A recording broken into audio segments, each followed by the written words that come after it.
There we go. Welcome back, boys and girls. It's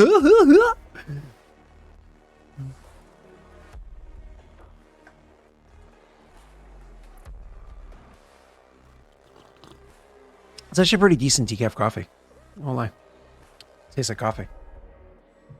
Who would have thought? Oh, man, I just remembered. I should have got 2 turns. With the Nat 20 initiative. You did. That's how you got 3 attacks. No, that was through Keepinosh. Doesn't matter. Oh, shit. That's funny. I thought that's how you got 3 attacks. No, I used an ability. That's why I didn't say anything. That's why it wasn't like, oh, which are the turns? Because I assumed 3 attacks came from 2 turns. She can make 1 additional attack at her highest attack bonus. Oh, do you have a BAB of 6?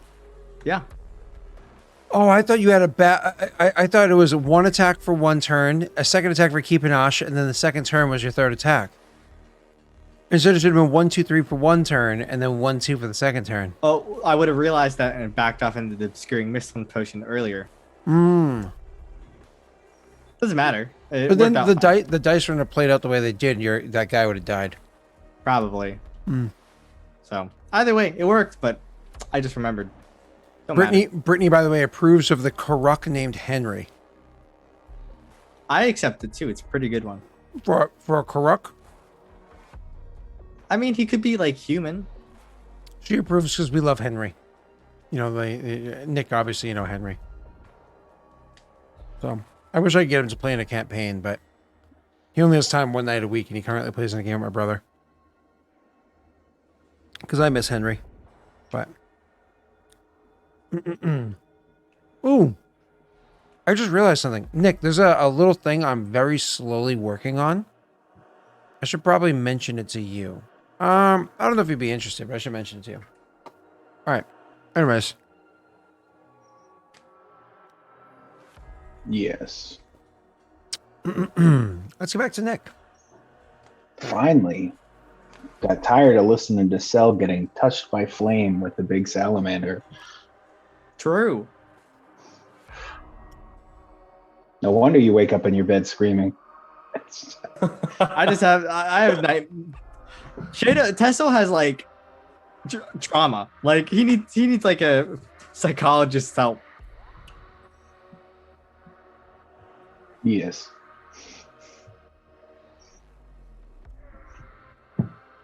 All right, so,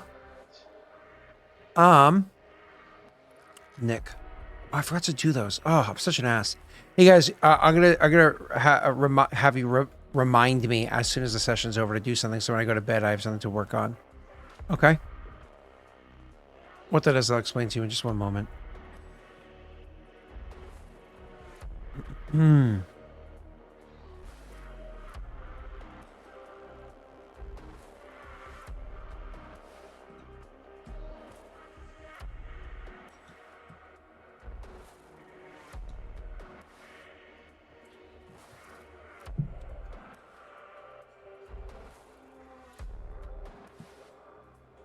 This is an awkward silence. Mom, watch the map. What about the map? Yeah, what's happening with the map? Apparently nothing over here, even though I'm trying to drag and drop something. It's not fucking dragging and dropping. That's really frustrating. Why is it? Oh. Oh, 1 second. I gotta put this over here. Can't see that.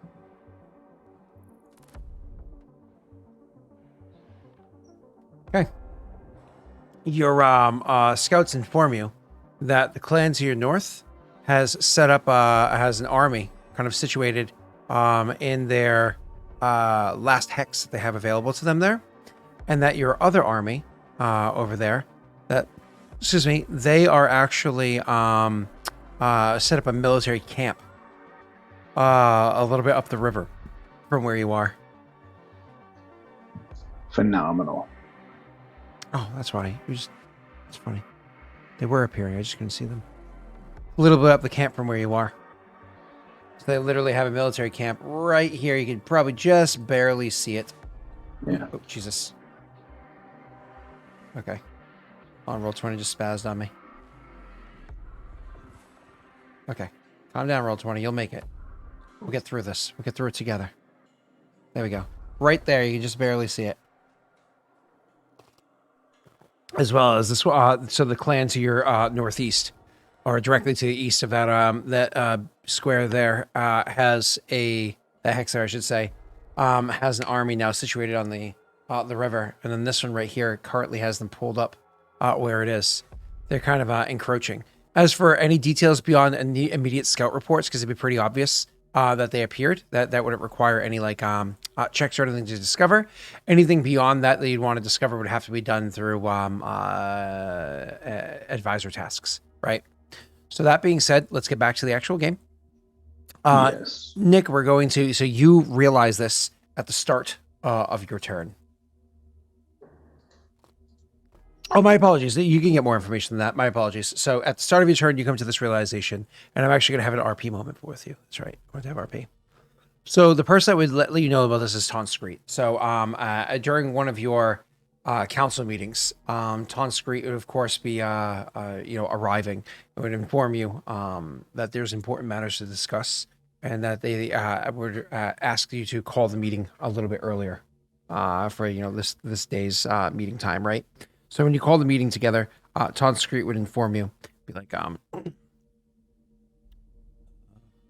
Kushibashi, what is your name? Kushibashi Narin. Narin. Warlord. I come with unfortunate news. The clans to the north and to the northeast, they have both apparently raised an army. It seems as though they have not mobilized them specifically for bringing out to attack us as of yet, but they have definitely mobilized an army. We have seen a considerable number of soldiers off in the distance there. Their numbers are not too small either. It is genuinely alarming, especially considering we have our own armies are a little bit tired after having fought the giants to the south and our conquest with the clan to the east. Our numbers are somewhat divided, but they're not actually pressing the attack, not as of yet. I think it's important that we go ahead and do significantly more scouting of this matter. I think it's important that we go looking into this further. I can either try to stick to the shadows, call to the animals, to whatever messages that they can deliver to me, or we can have Shala send infiltrators, perhaps. And then looks over at Shala, and Shala would say, I could send spies in, act as merchants, trade some goods, see what they can discover from there. But more than likely, they would be wary of something like that. Perhaps whores. Sending whores in would work better. And then thinks for a moment and realizes that you actually don't have any, what are they called, bordellos here, and says, might be difficult trying to find whores to do it.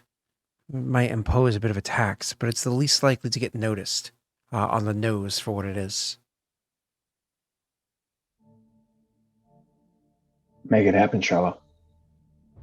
Shala nods, and what the hell's his name again? Tonscreet would chime in and say, we would be sending people directly into the camp if we go with Shala's advice here. I don't think that that's the best or wisest decision. If they are discovered, they are dead.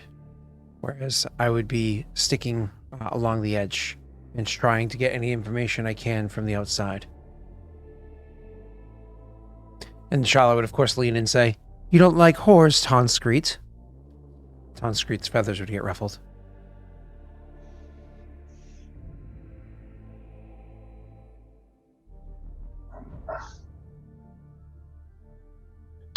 Well, this is Shala's business, so let's let her attend to it. Tonscreet sits back in his chair, understanding that, that's not his place to challenge. Besides, he personally would rather be at the pens, at the stables, training the what are they called? exclamatory there. No, Joey, I used all my Winifred wisdoms. I think in the last Kingdom roll, I don't You did. believe I have any left. Yeah, You have none left, yeah. So, the other one with one left now is Sel, who totally should have used it for monies. All right, so, with that kind of like that conversation out of the way, of them encroaching, you're going to be able to send Shala out to go and handle the task, and I can give you more information about that later on. Obviously, you had what's his name came and presented to you that weapon, right? So you were handed the weapon from Jorman. Said it like 100 times earlier. So Jorman came and delivered that to you. Obviously, you accepted him here. So what kind of like honorific meal did you have for him? I mean, was it kind of like run of the mill? Did you do anything a little bit special? What do you do with the weapon when you're not wearing it? Do you have it posted somewhere? Is it like in some sort of like honor spot? I know you're still building your mansion. And what about the actual thing, like the actual crafting of the weapon itself, kind of like the tapestry that came with it? What's your plan with the tapestry? And I understand that because the mansion's being built, you could say like maybe what your plan is after the mansion's built, or go ahead. So, for the weapon, it will be on display above my primary seat of power in my, wherever that is. Right now, it's in the barracks. It'll probably be in the mansion once that's complete.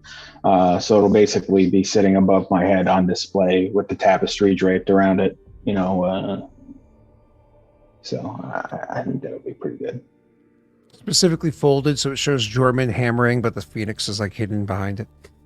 Like, oh, yeah. All right, cool. And as for the meal or whatever that you did, the little honorific. I essentially just wrote off, 5 BP of Tessel's debt. So I think we'll keep things pretty modest because I don't have much room. But yeah. Well, and I ask this, and then of course this might be outside of the purview of what you, Nick, or your character Narin would do anyways, or even outside of the purview of, say, what is culturally appropriate for the Kushibashi clan. I mention this because that is, I think, the single most powerful magic. No, it's not the most powerful one in all the campaigns so far. I think Rena's is more powerful. But either way, so what I was going to say is, would you do something like, how like if a speaker gives speeches to like the graduating class at like a college, they would get like an honorific degree. Unless of course you're Obama. Yeah. They didn't give him to Obama, but Yeah, I definitely give him an honorary title of Master Smith for Clan Kuchibashi. Sure. And what would that title be? Would it be one of those like a basic kind of like Lord title? Like what would you do? Yeah, it would be a basic entry into nobility in Clan Kuchibashi. Gotcha. Okay, cool. So more or less, if the grass is ever greener on the forest side, he can come back and come in as like a lesser noble. That said, I'll be sending a missive to my ambassador over there, Kiyoshi. No, that's Ina is for Shado.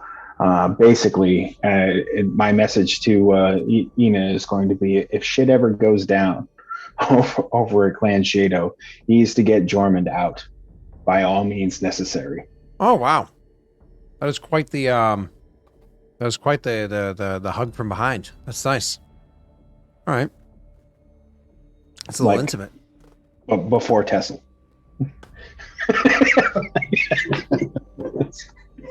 That's kind of fucked up. Let's get the real asset out of there. Wow. Your number one priority is to get the number one priority. Do I repeat myself? All right.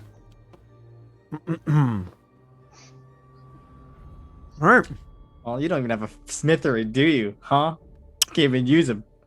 Jake just realized he's never sending you gifts. I do have a smithy, by the way. Oh, you do? Okay. You don't have a forgery, do you? Huh? Or foundry? Huh? Oh, I get it. You see, like the Native Americans gave us corn and we stole Pocahontas. That's kind of what's happening here. Jorman's your Pocahontas. Yes. All right. Yes. I need him to craft me armor to not die to this fucking fire elemental. Okay. All right. So, anyways, back to the game.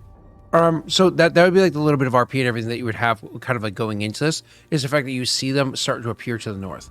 They are appearing there, but what they're doing, we're gonna get to more later on based off of what you're able to discover. So let's kind of get into your kingdom rolls because this is gonna be a bit more important. So we're gonna start off with your stability check, Nick. You actually have one unrest, unfortunately, so you can't profit off this as of right now. But go ahead and make your stability check. It should be pretty easy. If you don't roll a 1, you succeed. So that's the upkeep one, right? Mm-hmm. Yes. It's 35 against a DC 35, I believe.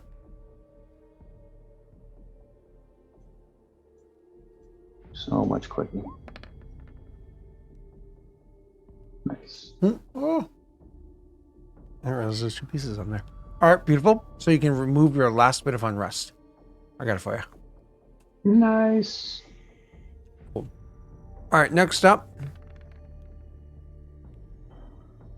Oh, we can move you over here and move Nick's over here. Makes it life easier. All right, and next up, you're going to pay your consumption, which your consumption is 5. Oh, we're going to have to update your sheet in the future so things go a little bit differently for you, but your consumption is 5. Okay. After that, we're going to fill any magic item slots, any empty slots that you have. Do you have any empty slots? I thought I got a potion. Yeah, you had a blur, and you got it. Oh, right.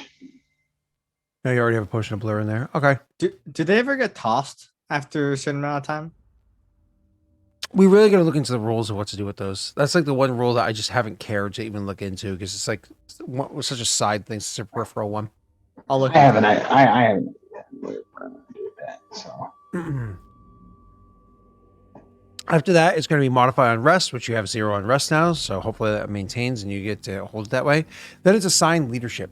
So actually at assigned leadership, this is actually where you're going to have to make your decision of who it is you're sending off to the other clan and what position they're going to take in the other clan. Right. Shit.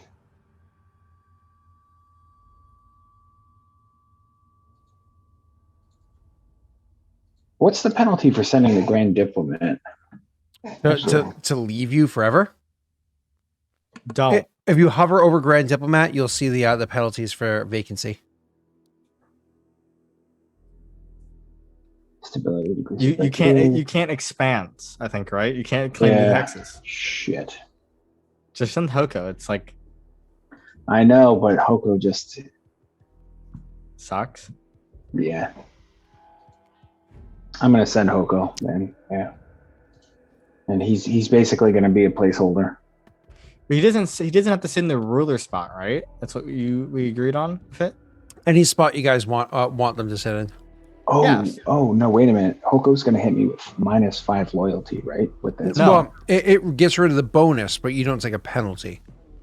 Yeah, but my loyalty is not great. Oh, he gives you a +5. Why would you ever say he's bad? He's actually really good.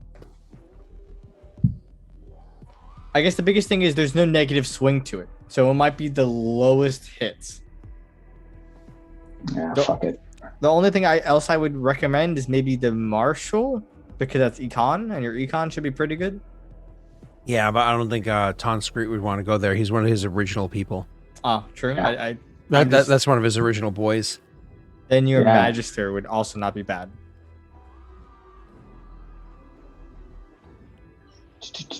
Magister. That's Ryan Gardaman. He's a wise dude. Yeah, I'm not gonna lose 7 of my econ. Ugh, So Yeah, that's 2 and a third Brutal. BP every round. yeah, brutal. that's why you want to send Hoko, because you Well, get it's not just 7. You also take a -4 penalty. It's 11 to your econ. That's almost 4 BP a turn. yeah. All right. Yeah, we're gonna send Hoko. Okay. Just sit in what position over there? He'd be a good. Oh, is he Dex or Strength based? He's gonna have to look him up. Yeah. So as a Viceroy, you get half your intelligence or wisdom modifier for blah, blah, blah, blah. And over here, we have to check this down here. Hoko is strength. I would say probably general. Actually, general wouldn't be a bad idea. Wasn't he your general temporarily before? I Yeah. think. Yeah, he was. Yeah, I'll send Hoko over there to be general. No, I think he was your warden before. Yeah, he was the warden. That's right. So should I just? I got him. You got it. All right. Yeah, because we go like this. We remove him from here. We actually add him down here as a viceroy. Gotcha. And you take it. You get rid of the 5 here, and then what he adds to here is it's supposed to be half intelligence or wisdom mod. I have no idea what those are for him. I will look. Probably nothing. Yeah, unfortunately, his wisdom mod is a +1. Yeah. The good news. Ooh, go ahead. What's the skill that adds to it? Geography. Oh, yeah, he gets fucked on that one too, I'm sure. The good news is he's about to become level 3 next month, in the month of technically it's after midnight, but he's supposed to become level 3. And at level 3, he's able to get some more skill points to spend. And he can spend another feat that might be able to help him out. I don't really have any feats currently planned for him. So maybe if you grabbed a feat like extra trait or something that gives him a bonus to knowledge geography, right? Skill focus. Or skill focus or whatever it is, that can make it so he actually applies a modifier. You know what I mean? So that'd be nice. We'll see if he sits there. But yeah. But he's gonna be the general over there? Yes, unless that's fine. Yeah. Jake's dude is gonna be shitty no matter where he goes, so it's fine. Makes sense.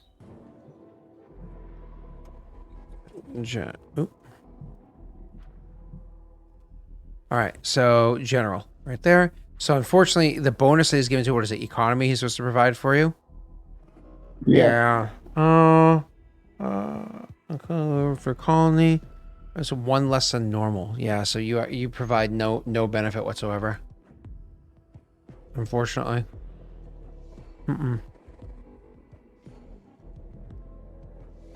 Yep. Is what it is. It is what it is. Hoko is now vacant. Earns penalties there to your loyalty, unfortunately. Ouch. Okay. Moving on. After you do that, you're going to claim or abandon any hexes. Were you going to claim any hexes, my friend? No. You weren't going to try to connect with the purple? You're going to try to keep your distance? Yeah, I'm not claiming anything right now. Okay.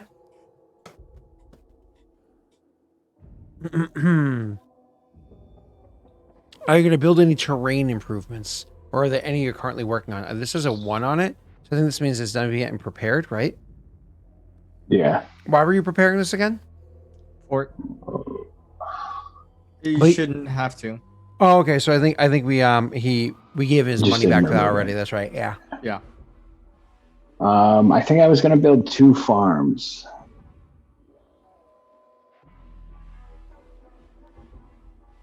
But I don't remember where.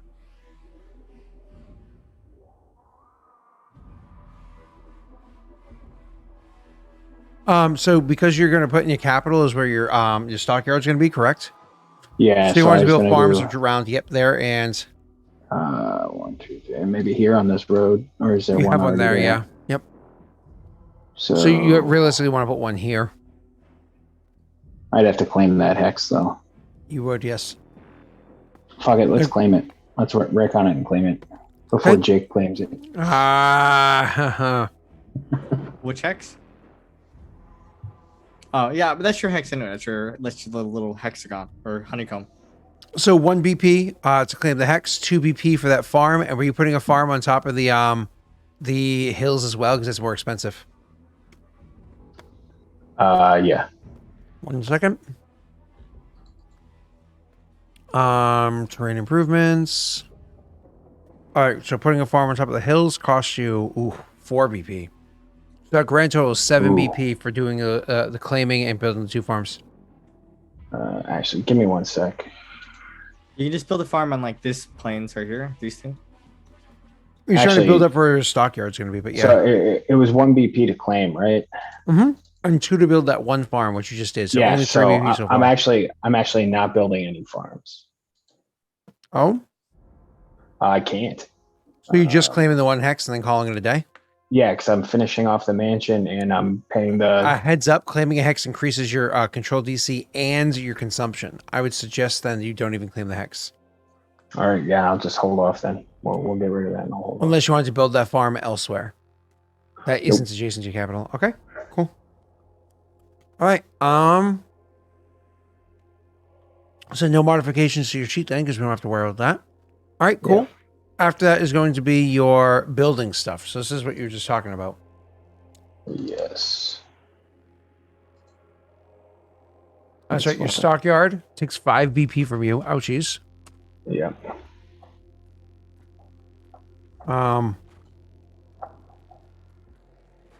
Okay. And your mansion takes 5 BP, so it's 10 BP off. Ouchies. But it's done now. Yep. So I get +1 to stability. And you finally have your own mansion. Yes. Of course, Jake is about to beat you out with a castle. Then Tesla's going to build a palace. Oh, don't worry, 11 months more, you know what I mean? There'll be no mansions It's or coming palaces. at some point. Listen, those buildings are banned in Clan Cheeto, okay? We had to burn one down for a reason. We're not building another one. Okay. So what does a mansion provide for you anyways? 1 stability, 1 law, and 1 society. Nice. But it's also just your home. So it also just changes the perspective of the RP, so on and so forth. Now, when you have your meetings, I imagine you have a meeting room in your mansion. Yes. Yeah. Yeah. All right, cool. All right, awesome. So that's nice and easy. So you're down to what, 1 BP now? Mm-hmm. Ouchies. Sucks to be poor. All right. After there's going to be any edicts. Are you going to change any of your edicts? Like, for instance, No. right now your recruitment is warlike. Here's a big question. Why is your recruitment warlike? That's a good question. So if you look at warlike affects 2 things. 1, the maximum manpower that you can have serve or have served, including like dead bodies, in the past year, as well as the number of armies that you can have. So manpower 20 means that this actually equals. So this actually equals this times 0.2, meaning 670 is the maximum soldiers you can have in your army. That is more than you'll ever be able to do with your current BP allotment, right? So you actually realistically want to kind of change your warlike maybe down to aggressive, which would help your economy a little bit, and then maybe go down to normal in the future. But I would at least bring it down to aggressive for now. Sure. Help out your economy because you just took a you took a loyalty hit, but that would still give you a little bit of boost. Yeah, I need the money anyway. So. And then what about your other the other ones that you have here? Taxation, do you want to leave that at normal? Would that be? Yeah, no way. I can't mess with that. Okay. And taxes, sorry, holidays quarterly, that makes sense to you. Yeah. Expansion cautious because you're not grabbing 3 hexes at a time, so you might as well keep it there. Yeah. All right, good. cool. What would happen if you went to actually if you changed cautious to standard? That would actually change your economy up by 1 and your stability down by 1, but your stability is already above your control DC. Sure, why not? Aren't you the one that goes on about getting +10? I am. Absolutely. I'm all about getting +10 because, we just saw what you did when you rolled 2 natty 1s. That sucks a ton, but Nick doesn't usually roll natty 1s. He usually rolls 2s and 3s. And he can still succeed with 2s and 3s. This is fair, but last time you said that, it didn't work out too well. Do you have magic items in your kingdom, Nick? Just one at the moment. Okay, because if you wanted to get rid of it, I've read the rules on how to do that. I think I was going to use it if I can, but so go ahead, read the rules. So there's 3 ways to do it. So the first way is to buy it with your own gold. Mhm. Second way is to basically encourage an NPC to buy it. So you make a economy check for each slot you want empty. If you succeed it, it's gone. But for every check after the first one, it decreases your economy by 1. If you fail, nothing happens. And if you succeed, the item gets bought by someone else. And you don't get anything from it because it's not your item, right? Mm-hmm. So, yeah. Those 2 options. Okay. The third way is just spending BP to buy it. So you withdraw BP to buy the item. Sure. Though, if you use the item not for you or the other PCs, it counts as a normal expense of the kingdom, and you don't have to withdraw it and make a loyalty check or anything. Yeah, so this is what the one I was talking about beforehand. You can give it like a gift to people inside of your kingdom. And you spend BP to buy the item, but the problem is like you're overspending for some of those items, right? Like if it's like a potion of bull strength and you're giving it to somebody, it's like, wait, hold on, that's like 300 gold pieces. I'm spending a whole fucking BP to buy it. It's like, yep. But you can buy it and you can give it to your advisors, and it doesn't hurt you to do that. But I can imagine if you're doing it that way, converting BP into gold pieces to purchase, you would just convert 1 BP into 2,000 gold pieces, buy all the items you can with 2,000 gold pieces, and you can give them away to your advisors or other important NPCs as gifts, and it doesn't hurt you while still clearing up slots. And that's actually kind of a cool thing you can do to, I mean, imagine giving something like that to, say, somebody like Shala, because you came across a potion of invisibility or whatever it is. Well, that's, I was thinking of giving the potion of blur to Shala for the next mission that's coming up for infiltration. I have a potion. Shala wouldn't go personally on this one unless you asked her to. She'd probably spend spies. Fair enough. In my kingdom, I have a potion to pass without a trace, which you might be interested in getting for that mission. Nah, because it's they're going in as whores, so yeah, I'm hoping they get found. Just well, if they're trying to escape, okay. God. Hey Jake, remember the conversation from before the call? Yeah. I do. Okay. I know it's awkward timing to bring that up. Sorry. So, anyways, you where were we? So Nick, you can try to do something with your items, which the one you have is a potion of blur. Now, mind you, it can still go to the spies that or whatever that she sends, but there's 1 potion of blur for several people. It's not like it's just Shala going in, right? So I'll hold off from that. Awesome. So so edicts. I adjusted one on your sheet that you maybe didn't want to. I changed your expansion to standard from your expansion was currently cautious. I changed that to standard for you to give you more economy. And but it lowered your stability. And I changed your recruitment to aggressive from warlike, which increased your economy as well. So it's +2 to your economy. Is that what you want? Yeah, that's fine. Okay. Holding out at those, that's fine. So as you hold those for a long time, without having to like change anything back or again or whatever it is, you should be good. All right, moving on. Income phase.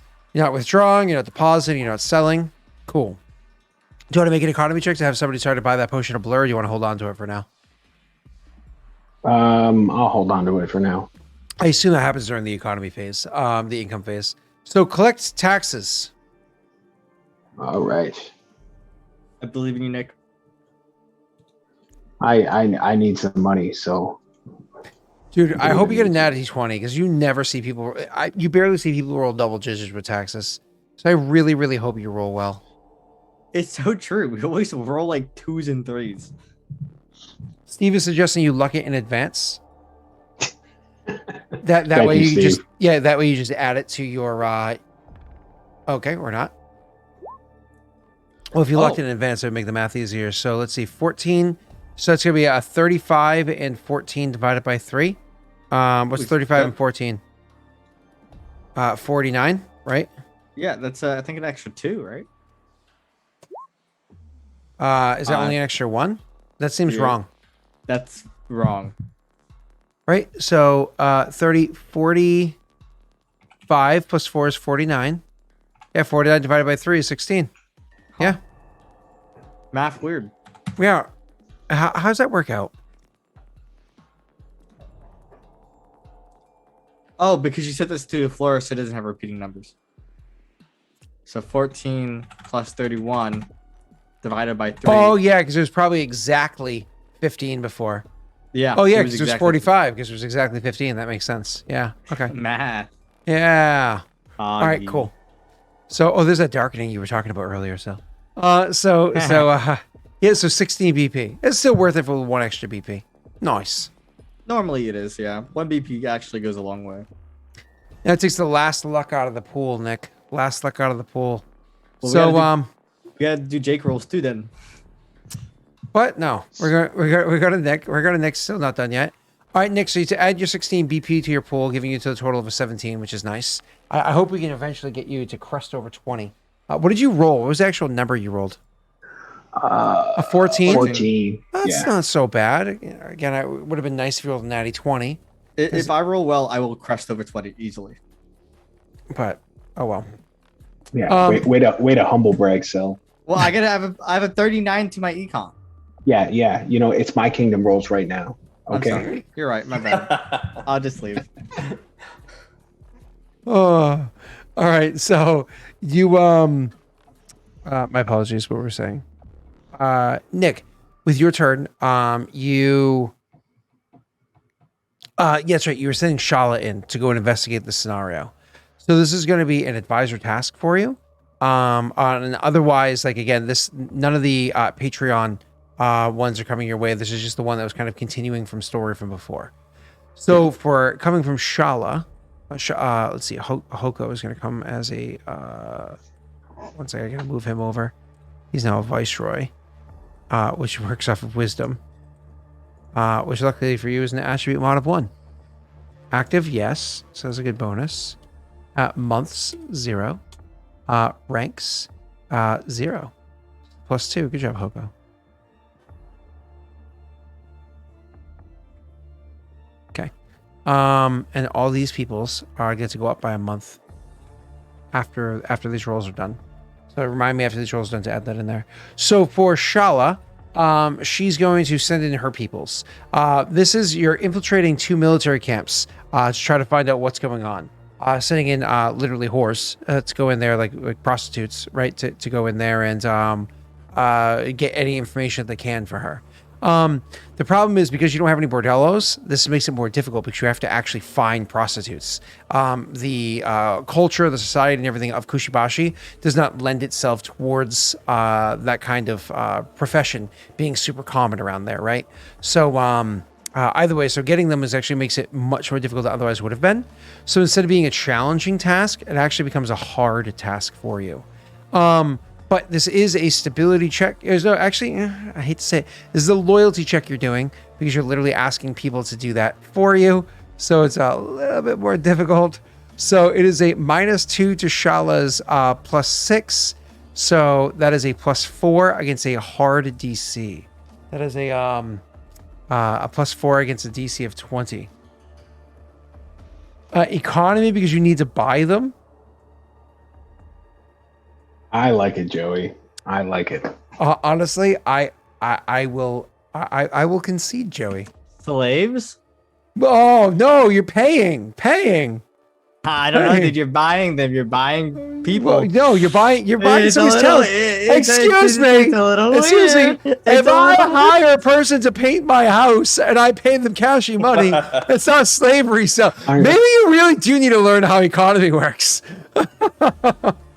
Oh, Jesus, Sal. boy. That did not work out for you. It never does. It never does. Listen, Cell, we're all truly just wage slaves in the end. But yeah, True, not wrong. you're just trying to cut out the middleman over at Shadow, right? No need for wages, I guess. This is direct from supplier, right? Oh, So Jesus. manufacturer. All right, Nick, why don't you go ahead and I will take that it's the economy check, which means that it is a +6 against a DC of 20. Let me make sure I have this correct. And I don't think, Shala's not doing misinformation. She's gathering information. So it's not her focus or her flaw. It is literally her basic task. You're welcome to roll that +6 whenever you'd like. Oh, fine. Oh, boy. Oh my god, you fucking made it. Is it possible to luck with up 7? No, you can only luck up to 6. You made it. Oh my god, this is amazing. This is amazing. So Shala comes to you with some information. You know, calling together like kind of the clan meeting again. Shala says, "It seems like we hired the right people for the job. They certainly found out exactly what the different clans liked and served them well. And in doing so, served Clan Kushibashi well. The camp to the north, it is currently 50 strong, but from what they've been able to find out, they intend to swell those numbers. It's just they're not prepared to do so yet. As for the camp to the east, apparently they don't usually have an army at bay. Relying on the rivers and protection from the clans to their own east and west, they don't really have to worry about having such things about. And with your encroaching on their space, Warlord, that has made them realize it's time that they start raising their own army. They put their training camp immediately outside of their home and ours. I think it's perhaps to show a sign of strength, but as I said, they have no true army. Just typical guards to defend their own lands. If we wanted to be aggressive, I would point out these are recruits. It would probably be easy to get them to surrender. Karzik will actually chime in at this point and say, easy indeed. If we cut them off from any connection to home, we could certainly do that. I'm not entirely sure how far away their cities are from where this training is taking place. Any word that you've received on what kind of training that they're doing? Are these meant to be footmen, or are they cavalry as well? Actually, that's where things are a little bit strange. They are foot soldiers, certainly, but they also seem to be having a bit of, and bear with me, because I've seen this, but not from around here, Warlord. Because remember, Shala's from back west. Right? Shala's from back west? Am I crazy? West is Eldamar. Correct. I meant east. Shala's from back east, as she's alluded to before. No, west. Yeah, west. She's from out west, yeah. Oh, okay. From out west, as she's alluded to before. Shala says, they're practicing in naval tactics. Considering we just built a town on the river, it seems as though our docks might be used against us.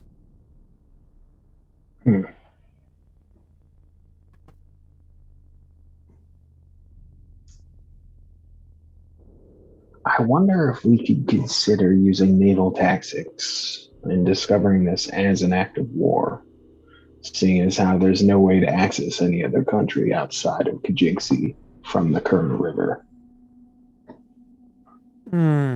Scratching, I think it's a female, scratching her chin for a moment, the stubble on her chin for a moment, because, you know, she has Quark, sorry. Michiko chimes in and says, well, this is Grand Diplomat, well, that's an interesting one, Warlord. You see, while that is certainly an argument that we can make and potentially even win, a simple counter is that they're just shoring up their defenses because we are growing to be rather close to them. We've never made a direct threatening action against them. They say, kind of like shifting not to look at certain peoples across the table because there was that incident that happened a couple of months ago. But it is an argument they can use to counter. And either way, this is an argument that we're going to have to make in the courts to the north. I'd be willing to head to the north to pose this argument to give us clearance to move in. But understand if they have a proper alliance with, you know, the other clan nearby, they are going to expect their allies to join them in the battle.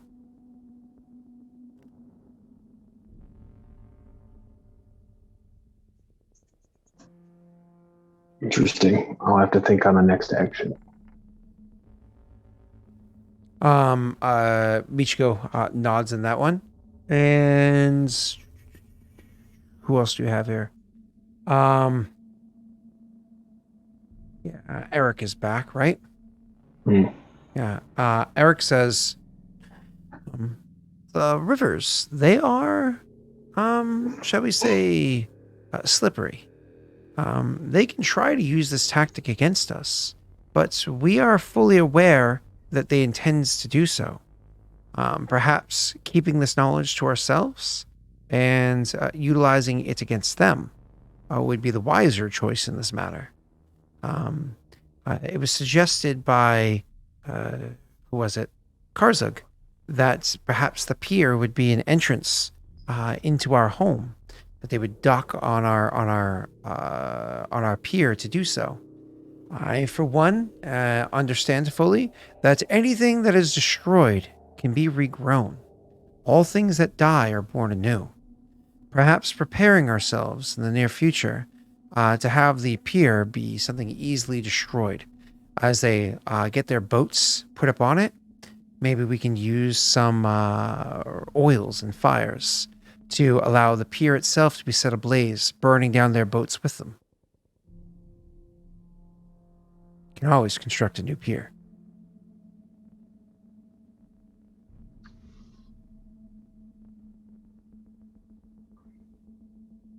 Yes. Let me think on this and evaluate all the options. Karzuk says, at the very least, Warlord, perhaps we should contemplate building walls. If we have proper walls put up, we can get a water gate put up, and we can stop them being able to enter into the city, to say the least. That's something that we could do, and it would be playing our hand, but at the same time, it would stop them, definitively stop them. Stralas chimes in and says, I do prefer the idea of burning them down rather than having to face them outside of walls.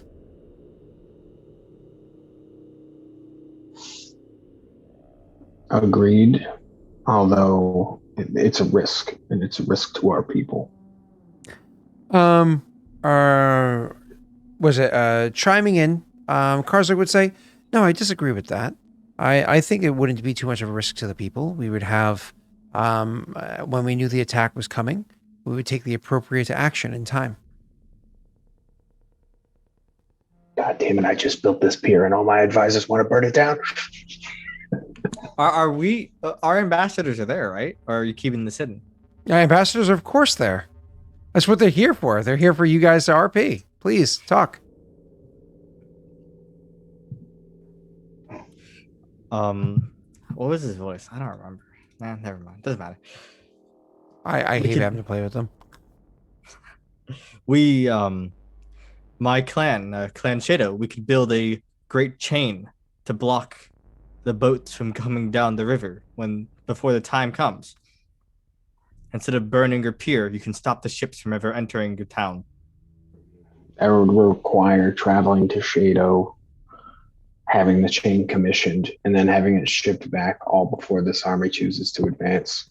It does take a considerable amount of time to train an army. If they happen to have skilled commanders, if that is the case, then they won't be trained for perhaps another month's time. If their commanders are lacking in skill, then either they're going to need considerable, much more time training, or we're not going to be fighting an army, just a bunch of farmers with pitchforks.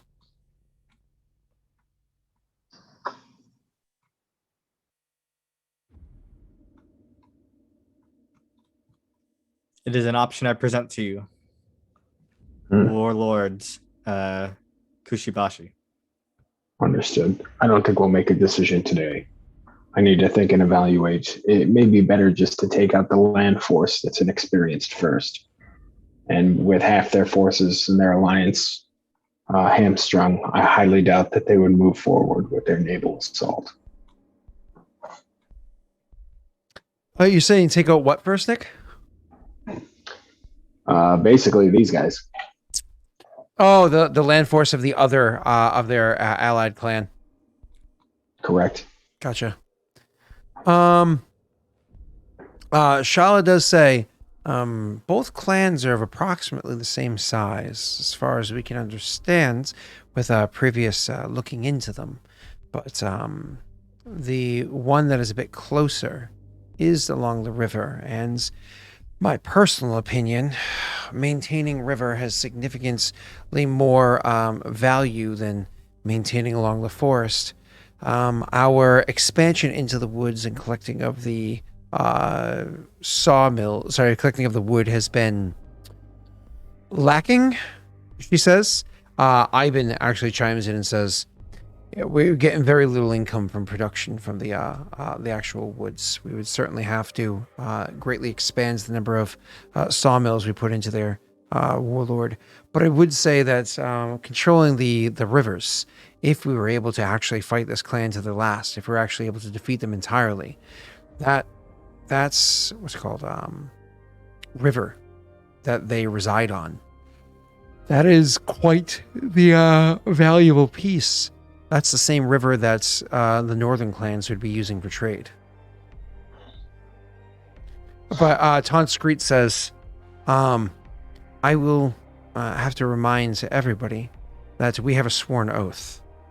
It is our responsibility to protect Kajinxi from the horrors that come pouring out of our neighbors to the west. And there are certainly some interesting details in there that we've found since we first arrived along the borders of the forests. For instance, the Kamatori. They don't come from nowhere. Certainly the stock that we have came from deep within the woods. And there are many other treasures we're going to explore. We're going to discover, and we can take advantage of as well.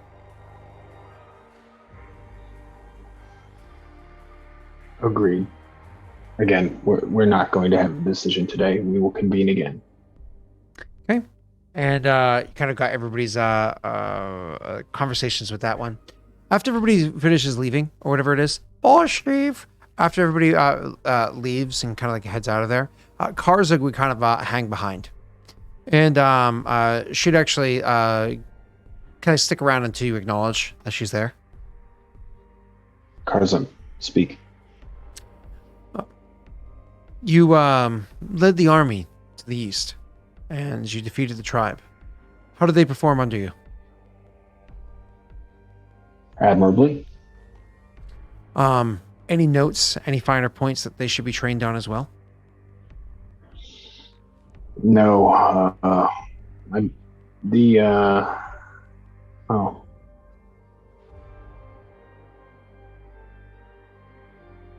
Having a stronger charge would be good. Our numbers are still too few. I most likely could have taken the city by myself had it not been for our lacking numbers. Speaking of numbers, you did hire that group of mercenaries to turn on that tribe down there. Is there any chance that group of mercenaries is still hovering around the vassal state? They should be. I can send word to Hoko. I bring this up for a reason.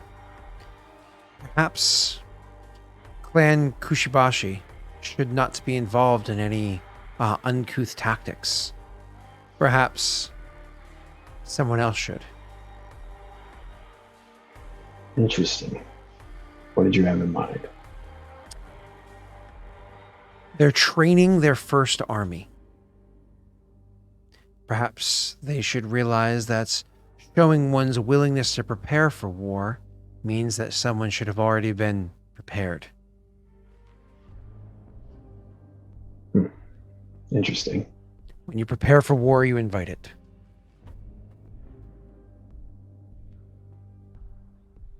It's a sizable mercenary army as well. It won't be inexpensive. It'll cost us a a considerable amount. It'll set back even more of the forward advancing that we're going to want to do. But it sends 2 messages. One, now is not the time, but also 2, can divert their attention away from where we are. They can fly no banners, but that would raise suspicion because it will seem as though the convenience of plains pirates coming across them now would be unbelievable. But the idea of them flying the banner of the nation to the east, they might suffer. Hoko will have his hands full, but isn't that why we have them? It is. Is this something that you would have to discuss with the other clans? No. Well, considering that Hoko left us, and you can see the morale of our entire citizenry drop, hearing the leaving of him. Oh, wait, no, he shifted. We were supposed to make a loyalty check for him leaving you. He shifted to Viceroy, so you don't have to. No. But if you have to make a loyalty check or you suffer the penalty. Oh, because it doesn't matter if you fail. Well, also he shifted. So when you shift, you have to make a check, and if you fail the check, then you suffer the penalties of being vacant for the first month. But it doesn't matter because he doesn't provide anything, and there's no penalty for having the other spot empty. So actually, you don't have to make a check, just because specifically who he is and where he went and where he came from. So actually, you don't have to. Haha. Back to you. She says, you can see the effect on the peoples in our towns and the lands. Hearing that Hoko is leaving us affected them. Morale is low. But perhaps this is something that would benefit Hoko in his new position, showing a degree of strength to the new people that he presides over. There's that option, and there's also the option of having them masquerade as their allied clan when they go to raid their new young fresh troops. Say it one more time, I'm so sorry. Basically, we dress them up like the clan more towards the east in their banners. The purple one. Yes. Yeah. That's exactly who? The band that has the camp here. Oh, and to attack which one? That one. This is something that if you wanted to get them involved in, I would suggest speaking to Shala about. Shala would know much more detail about this than I would, but as far as I understand, they're allies. The likelihood of them breaking their allegiance to one another now would be strange. It might tip our hands a little too Maybe. far. I think you're overestimating the intelligence of the average Karuk. She sits there, blinks at you twice, and says, "I'm an outsider. I don't overestimate anything when it comes to the average Karuk. We have schools in Paradel. I was educated until I was 20. Yeah, well, I grew up in the school of hard knocks. What? Look at this spinner piece. Yeah, no.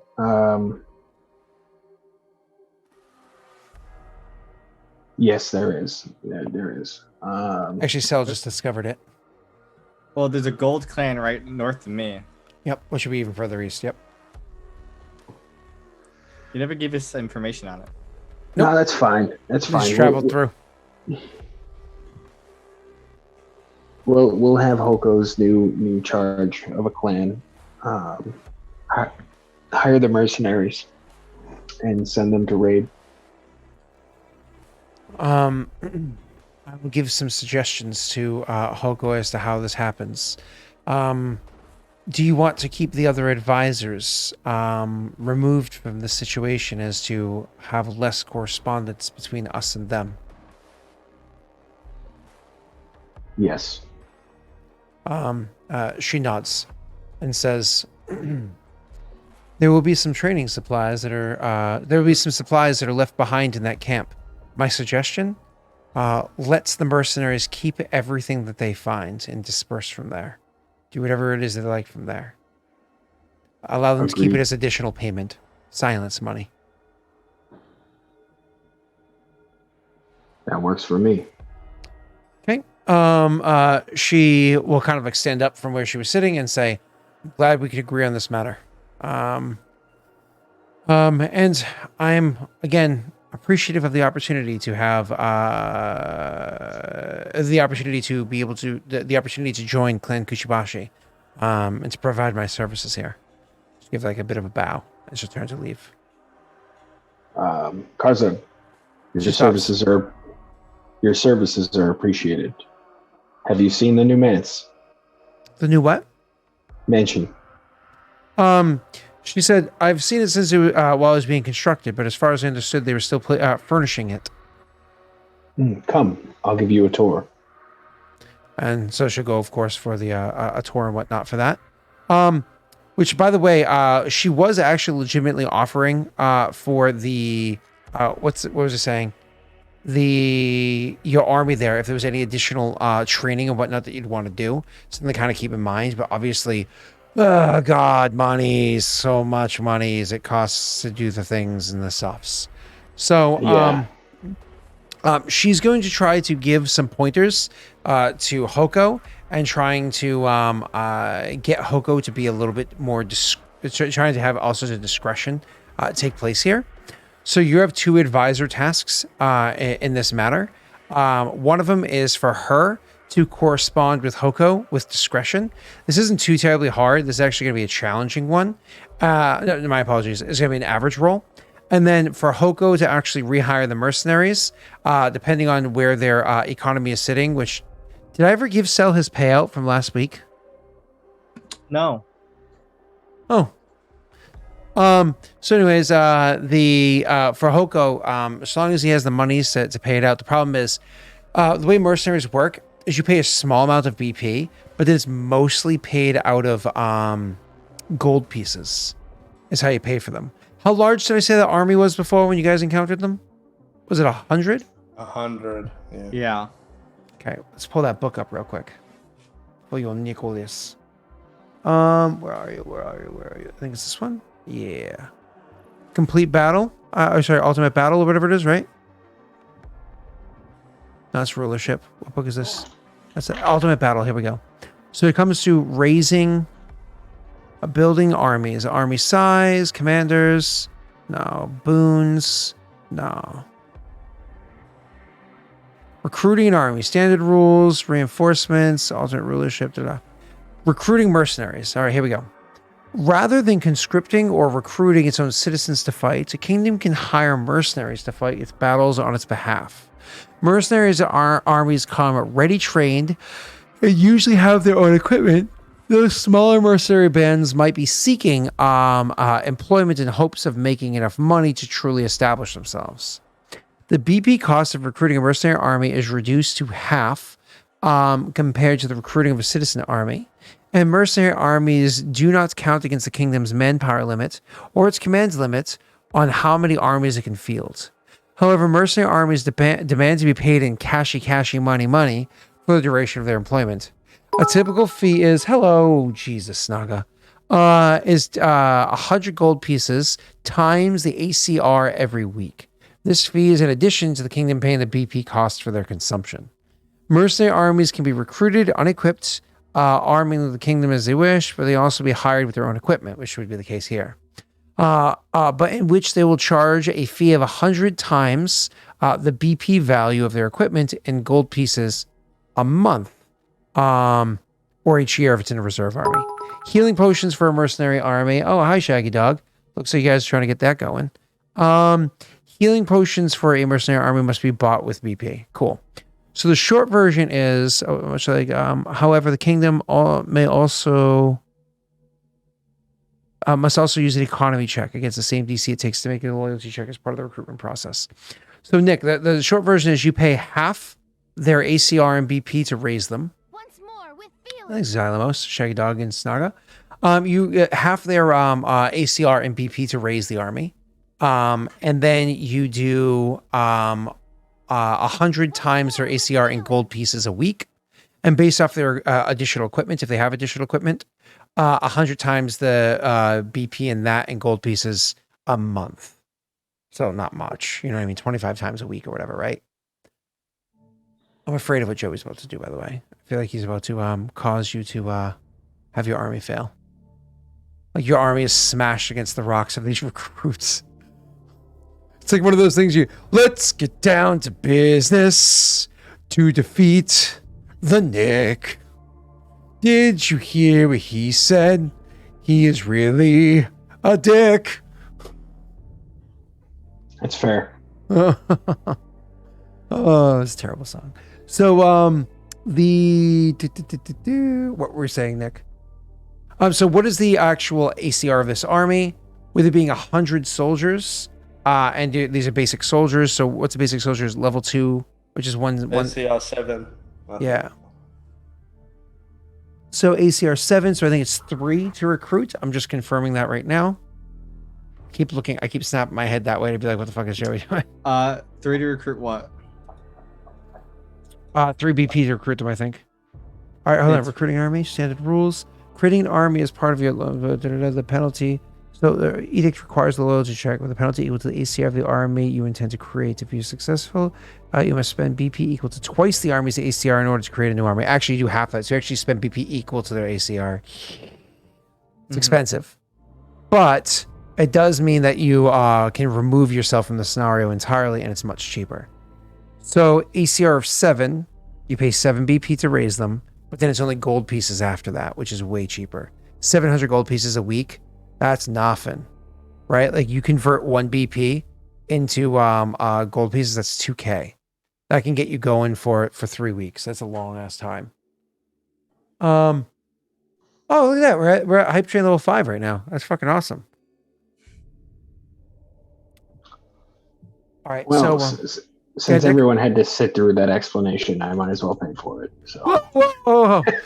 you can always deny it. You can always say no, thank you. Yeah, let's do it. All right, so you're gonna pay the 7. Yeah. So the way it works, though, to be clear, it does have more rules here. It does say you have to make a loyalty check. Why do I have to make a loyalty check? I just bought them. I just bought them. 1 second. Is it because you're spending the BP? No, it says on top of the normal rules where you have to make a loyalty check, you also have to make an economy check. But again, there's a lot of perks that come with using mercenaries that they're way the fuck cheaper. So you make a loyalty check to raise them, but this isn't you. This is the other kingdom. And they have to make an economy check as well. And when I say the spend the BP, who's spending the BP? Is it going to be you helping to fund it, or are they going to pay for it? Right? You have to imagine if you're asking Hoko to do this for you, you're more or less promising Hoko some favors in BP, right? So BP isn't necessarily cashy money. It could just be like, favors for that kingdom. I think I'll be putting up the BP. Cool. How about the gold piece cost? Because let's assume that it takes them 2 weeks to do this battle. And let's assume they have slightly decent equipment. 8 times, that's 1,600 gold pieces, 1,600 gold pieces.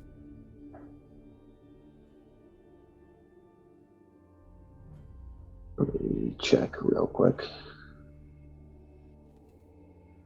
Naren will pay it out of pocket.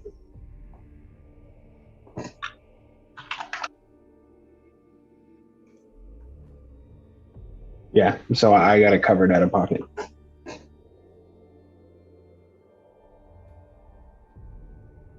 Huh. Interesting.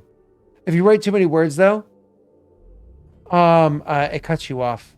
So, like, the last thing I see here is return with, which I assume is the next word is with. So the last thing I see here is the letters W-I. It cuts off that word. You have to kind of like keep it to a certain number of characters. What were you saying, Nick? I said Naren can cover the expense. Naren has 1,600 gold pieces?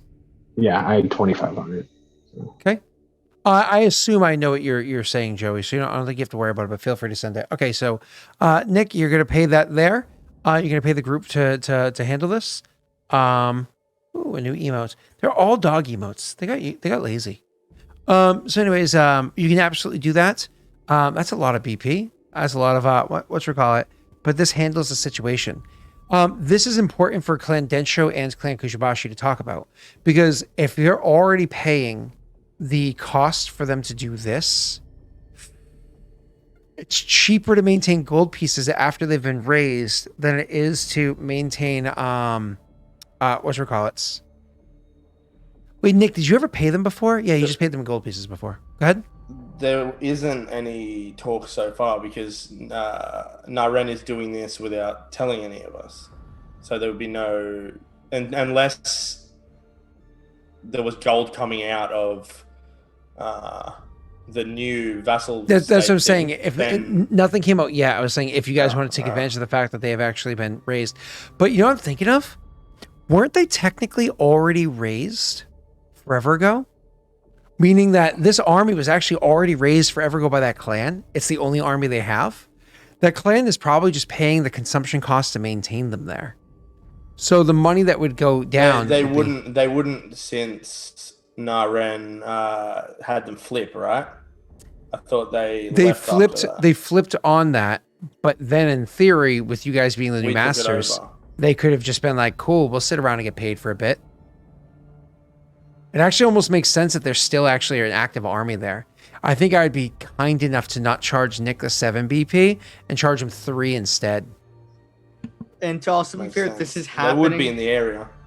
This is also happening the week that he flipped them too. Well, a couple weeks later, I think, but still. It's in that Kingdom Rule section, though, right? Yeah. So a few weeks later, but yeah.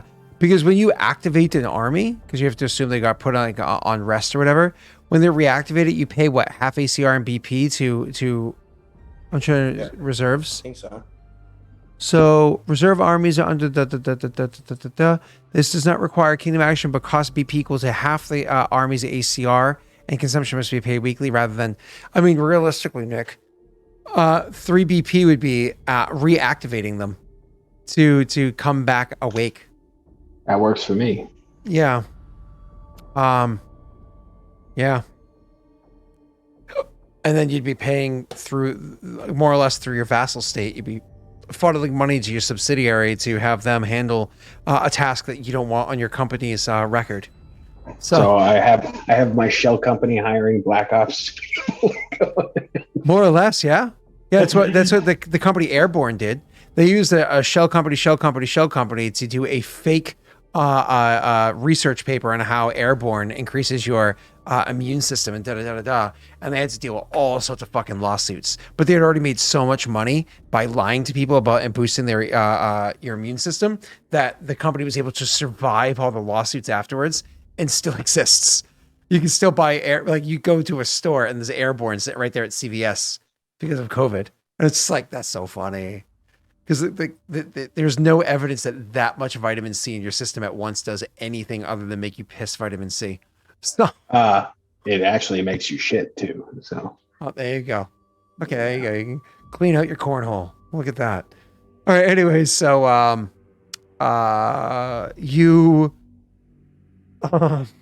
yeah, 3 BP to activate them. But now remember I said that the kingdom checks. You have to have Karzug do it while trying to maintain a degree of secrecy between her and Hoko. And then Hoko would also have to do it to try to maintain secrecy for his own, for you guys as well, for why it is he's choosing to do this. You know what I mean? So you're trying to maintain a degree of secrecy from the other leaders. Now, Clan Densho might be a bit more keen on it, as long as they're not sleeping on the job. But I haven't confirmed. It's not my kingdom yet. Not my kingdom. I haven't confirmed who I'm sending. So for Karzug, it's actually going to be an average check to try to keep things discreet, because there's so much passing back and forth right now going on that you're going to be able to hide it in the paperwork of what's already being transferred over into their bank account from yours. So you can kind of like hide that into the treasury, I should say, from yours, and the favors or whatever that you owe. So it's a 1d20 plus 5 against a DC of 12. I don't think you have any luck or anything like that. No. This is just for your people and their people to not recognize this, so it can't be tracked back to you so easily by the upper clans. Well, you made it. That's good news. And then finally, this is for Hoko. This is actually going to be I would say it's an average check for Hoko. This is a loyalty check for Hoko. So with his +2 as a viceroy, he has a -2. It's a DC 12 with a +0 modifier. So I'm going to have to say, may RNGesus be with you. Yeah, okay.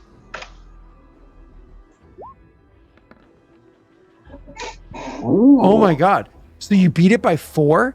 You have a 50% chance of critically succeeding on this if you wanted to. Meaning that there's no chance. This is specifically, before you roll luck, this is specifically for there's no chance that the vassal state realizes that this is coming down from on high from your clan. It's kind of hiding it from them. All right, let's do it. Succeeded. There's no chance that the vassal state, which, did we even name that clan? They had a name before, but I don't know if you guys renamed Clan it. Vosk, but we haven't renamed it.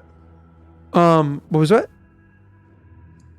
It was Clan Vosk, Yeah. I think. But are we keeping it as Vosk? I imagine you would, right? Probably. Yeah.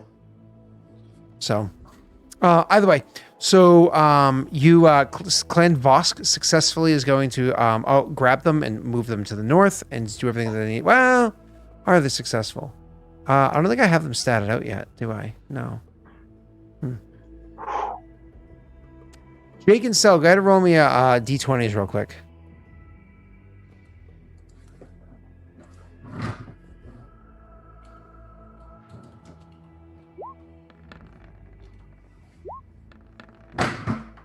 Okay. Danko. Deal with that later on. Awesome.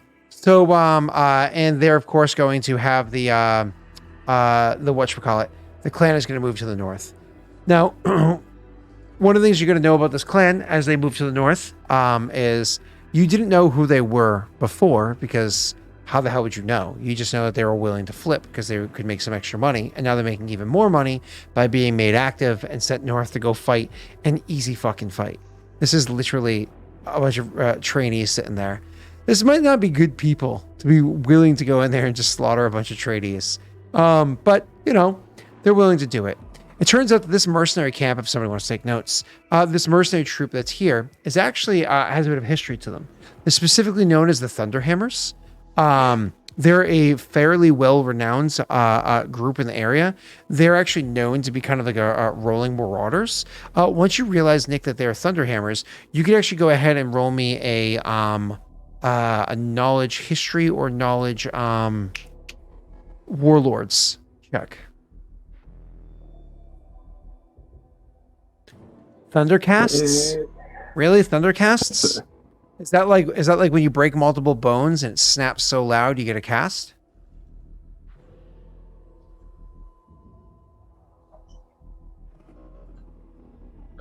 Knowledge warlord. You are a failure, Viking. You are.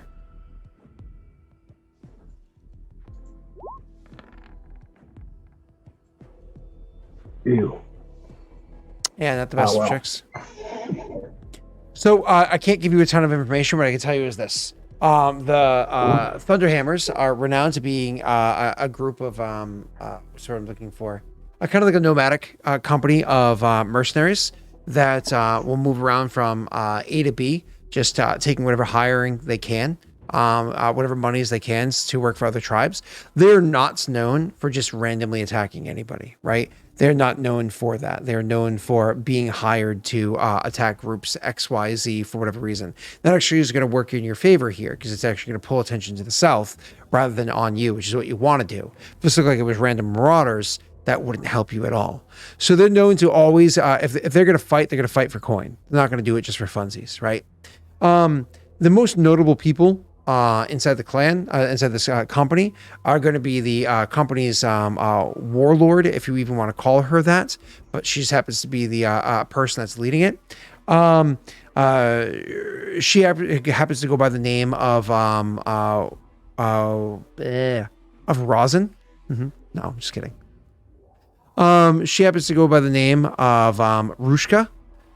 And one of her best warriors, like one of the most devout warriors, is one of the happens to carry one of the biggest, heaviest hammers that they have amongst them. Goes by the name of Barbados. Interesting. Yeah. So Rushka and Barbados. So when they move to the north and they go and attack this group up here, let's just say that the group of trainees aren't prepared for it. They are very easily overcome, very, very easily wiped out. It is a devastating attack where we're talking, if not every person there dies, those that survive are survive broken as people. They go in there and they're known as the Thunderhammers for a reason. Bludgeoning is what they do. And they smashed and they crashed and they destroyed. And they also looted like crazy and took everything that they could. And then they're going to turn around and they're going to head back south. And that is for them 4 plus going over hills. So that's 8, probably 9 days to... oh, wait, no, because you travel 2 if you're a Lightfoot, aren't you? Okay, cool. So that's... actually, so instead of 4, that would probably be 2.5 days. So 5 days, plus battling there for... Okay, yeah, that actually would be 1 week of pay, which you already paid that gold pieces out of your pocket, right? Cool. Yep. That actually works out perfectly. They went up there, they smashed everything, and they went back home and called it a day. They saw an opportunity, they took it and called it a day. To conclude your kingdom event, we're gonna have to roll for your random thing, but Shala, a meeting is called, and Shala's actually going to come in and look rather perplexed. I have news for you, Warlord Naren. There is the clans to the east of us, to our north and east. They were raising the army. They no longer are doing so. It seems as though the mercenaries hired by our vassal state to the east have decided to go north and smash them. Do you know anything about this, Warlord? Bluff check, Nick. Oh boy. Where's my sheet? I don't even know if I have bluff. Oh, I do. Just not much. There's only 2 people you have to roll against, so that's pretty solid. Do you want to see if you have any luck in the pool? Yeah, well, it's my turn to drain the pool, so why not? Oh, Cell didn't leave any for you. Last time I checked, he used the last luck, so it seems like it's his fault. Sure. Sure, you used like 73. I used like 3. Uh-huh. I'll count them. And of course, you treasurer who notices money's missing from the account. That's where Naren just goes. It's called plausible deniability. Wait, I only used 2. Nick used 2 as well. Oh, I used 3. Never mind. Oh, so Viking says looks like luck. Looks like the luck that hasn't been added. Oh, gotcha. Sorry, I was like, what? What? I don't see any. Oh, okay. I misread that. All right, so Shala. So when you say no, Shala just looks at you and says, "Of course, Warlord." And he said, Ivan says, "Huh. Then we're gonna have to find out where this accounting was mistallied. Perhaps It was a bonus to Hoko for taking the endeavor of managing the armies over at whatever the fuck it's called. Vosk. He says, "Oh, I guess perhaps it was mentioned in one of the meetings that I wasn't paying attention. I'm sorry for that, Warlord. I will endeavor to make sure that I am keeping stronger notes as we're having our talks of the economy." No worries. You're doing an excellent job. Shala will say, "If you don't pay attention, A blade might find its way between your shoulders. And we'll say it just kind of like friendly, just jokingly. And we'll walk away. All right, cool. And Nick, just to finish up your turn, we have to see if there's a random event roll for you. Oh yeah, we're at This is 75. 75. So what is a group of 25 that is safe?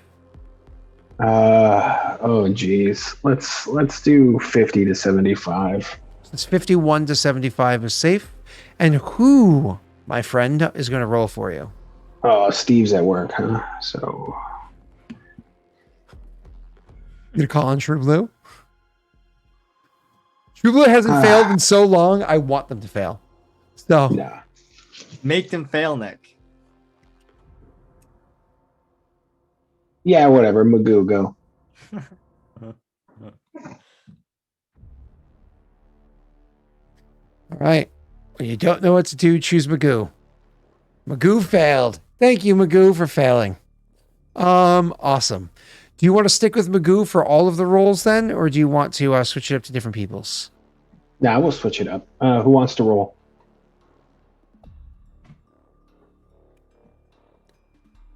And I will allow you to start calling off. It's at least 2 more rolls, so call off 2 names. All right. We'll go with Brian the Empath and Joey. Really high, as high as you can. Like 97s and up. Don't do that, please.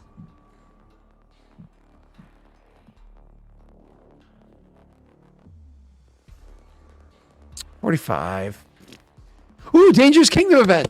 45 is a Dangerous Kingdom event. Brian got 37. What's 37? For a Dangerous Kingdom event, 37. Woo! Nick, you're gonna hate this one. Great. Is it the same one I got? Spoilage, treachery, or bad luck has caused a food shortage this turn. I knew it. I'm saying it's fairies. Fairies have flown in by a swarm and have been eating all of the berries and have, almost like locusts. Fairies like locusts have come in and just started consuming swaths of your kingdom's farming surplus. Anyways, so attempt a stability check. If you succeed, consumption next income phase is increased by 50%. If you fail, 100%. Nick, we need a stability check from you, sir. Yay, I helped. Jeez. Good job, Brian. You did Don't fail, Nick. Like, Good job. Don't fail. Which one was stability again? That was 36. Upkeep. If there's a time to not nat 1, it's like right now. why you gotta do that? Oh, You're good. oh God, I kept rolling. I was like, where is this thing going? It's going so far. All right, you're good. You're good. All right, so your consumption increases by 50%, which means... Ouchies, Nick. And we said consumption before factoring in stuff. Yeah. This is going to be a rough one for poor Nick. I would say it also doesn't include the army consumption. That seems weird. Okay, so that's 17 plus 50% is, what's that, 8 more. Is, oh God, 23? No, 24? 17 times 1.5 is 25. Yeah, 25 minus 15 is 10. So your consumption is going to be 10 next month. That leaves you with a whopping 4. I'm forever poor. Oh, yeah, it sucks. It brings oh God, your treasury from 14 to 4. I know your pain, Nick. That's what I had. That's why I had no money. Oh, that sucks. And next month, the Patreon stuff starts hitting you again. So hopefully they do friendly ones. Well, luckily, events happen after reroll econ. Okay. Yeah, we'll see. Oh well, all in all, not too bad. We will have And your next event for what happened here with the dead camp. We'll have that show up next time. So awesome. I'll leave this here as a reminder for myself. Yeah, and Brian, you did not do your best. Okay, there's no happiness or cheering there. You To be failed. fair, though, it was Snaga that fucked you. Well. Joey gave you the negative kingdom event, so Yeah. blame him. Yeah, and he would have to have gone 6 higher to have it be a beneficial Listen. settlement, or way less. The 20 less. Snaga giveth and he taketh away. True. Awesome. I also killed an army for him. That's very true. Not wrong. So I guess because we are here right now, because we're in the middle of this, might as well before we sign off for the evening. That army that you just had sent up here to go fight them, right? That army that you just sent over here, they went and trumped that camp, but they're supposed to do a little bit more than just trump that camp. The army is a little bit thirsting for what it is that they want to handle. So when the army comes up here and trumps the camp, there's a little bit of talks and whatnot that goes on, and they realize that apparently there is another army that happens to be nearby. They're not going to be able to do it until next week, but the army is willing to come over here and start challenging over here. They're challenging over here, literally challenging this kingdom's home, looking for a good fight. So either way, we'll have to deal with that next week. But so I was going to say something. Also, how much BP do I get from the city that we destroyed? Because you got 1/3 of what was left inside their coffers. Yeah. Okay, you got 6. They had 18, so there's 12 left going in. Okay. Well, I On leave top 3 of whatever more you there. guys get. You leave 3? So, I leave 3, so I just take 3. Okay, cool.